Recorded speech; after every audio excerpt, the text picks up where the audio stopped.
Hi guys. I just got back from the hobby store a few hours ago and I haven't unboxed everything. There's a lot of stuff here, so this will probably be a long video. Mostly train cars, but you know, stuff. So let's get on with the review. Got some flashy lights here, you know, crossing lights. So those will be in the background most of the video. And then there's most of the train cars over there. There's a few things over there. There's something over there, and then there's a few things over there as well. So, let's get on with this. We'll start out by unboxing this. Not gonna be, unboxing the grass, because the grass will spill everywhere, and I don't want that. So, yeah. Don't mind my mom in the background. She's mad or something. So, here's a CB&Q caboose. Pretty nice. I don't know why it's kind of zoomed in there. Weird. So, just an old Bachmann CB&Q caboose there. So I'll put that over there. And then we got a CB&Q GP20. And then we got a Rio Grande GP20. Both are Tycos. This is just a shell to a locomotive that's in this box. It's going to be used for something. It has a bent frame though, so we'll have to fix that later on. But it will be used for something. This is just some grass. Got a railroad crossing patch. Union Pacific magnet. That's an actual old Union Pacific logo. I don't like the new Union Pacific because of how political they've been recently getting. Got some fruit stand stuff for my layout. And then we have, we'll start getting into the Afrin blue boxes, actually. We'll start out with that pile and then we'll move over to there really quick. So I'm gonna have to put you guys down for most of these, but there's a really nice caboose, or not a caboose, a reefer car from the Santa Fe Railroad. I thought it looked really cool, and so did my mom, so we got it. Most of this stuff I got for free because I volunteer at my Model Railroad Club's store, which is actually the one that I went to today. Here's a Milwaukee Road what is this, a reefer? Just a PD boxcar. Okay, that makes sense. And then we'll put that over there. Ugh. Then we got a caboose from the C&W. It's a pretty nice caboose. I'll probably be putting it with some older models that I have. CB&Q later on. Put this on or what? Let me check. There it goes. Okay.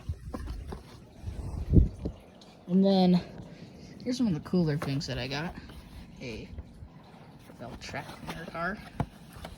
This is from 1958, and as you can see here, it has some graffiti on it. The door's broken. Overall, nice train car. Sorry I had to flip the camera and then cut it there, so that's why it's being edited. But yeah, nice train car. So let's put that over there for now. Move that as well. I got a Milwaukee Road High Cube boxcar that's been slightly weathered on this side. Looks like the paint's kind of dripping and stuff, which is cool. Looks like they didn't get to this around to this side though, which is fine. Yeah. Then we got a Rio Grande caboose. I kind of got this because it looked like the one that was the Forney Museum that I went to, so that's why I got it. That box over there is empty. I got a new nickel silver. Can't remember what it's called. Transformer. I don't know what it's exactly called, but yeah, Santa Fe. Oh, this is just Santa Fe box. Okay, it's one of these. here's a nice but old Santa Fe shock control boxcar. Looks like the door is stuck or something, or it just got slightly opened. Oh, okay.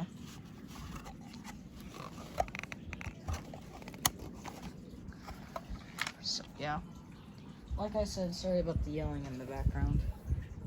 Let's put that over there. And then, I think I know what's in this box. I can't remember, but let's see here. Come on. Oh yeah, it is. Okay. It looks slightly weathered to me, but it's a C&O CSX Transportation hopper car, which I thought was pretty cool. So, you know, I got it. Because every single time I volunteer now, I get $50 in store credits, which is pretty good because of how cheap some stuff is there. Here's a mechanical reefer from the Erie Lackawanna.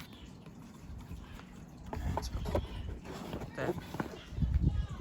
So let's put that over there. Let's grab this one.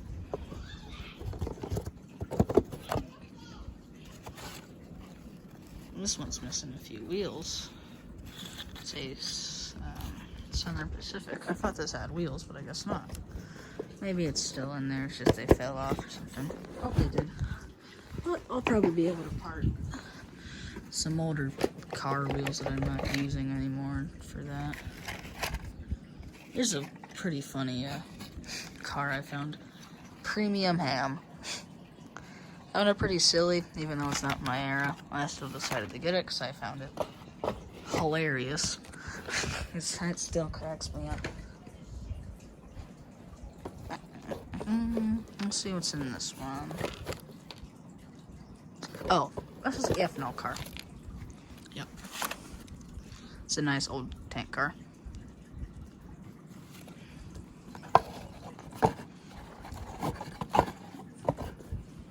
As you can see, most of this stuff is blue box. They had a lot of blue box there just lined up on a big shelf. Just sitting there. Oh, right away the Zephyr's reefer. Looks like it's missing couplers though.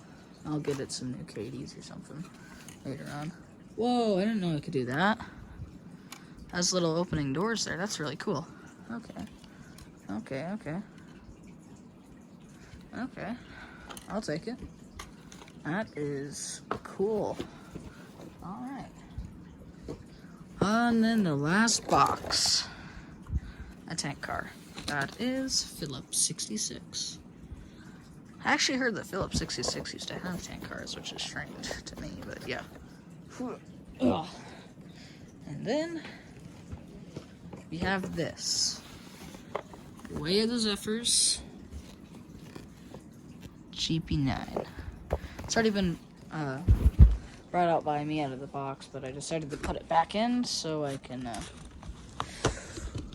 unbox it with you guys. It is a beautiful locomotive, if you ask me.